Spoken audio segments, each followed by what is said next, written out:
దేవునితో మాట్లాడుట. ప్రార్థన అంటే దేవునితో మాట్లాడుట. దేవునితో సమాధానం కలిగి జీవిస్తూ ఉన్నాం మనం. దేవునితో ప్రతిరోజు మాట్లాడుతూ ఉన్నామా? ప్రతి ఉదయకాలమున దేవునితో మనం మాట్లాడుతూ ఉన్నామా?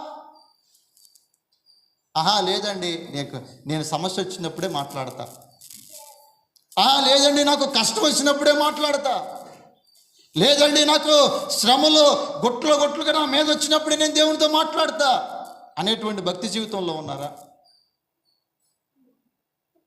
ప్రతిరోజు నువ్వు దేవునికి సమాధానం కలిగి ఉండాలి. ప్రార్థనతో నువ్వు సమాధానపడాలి.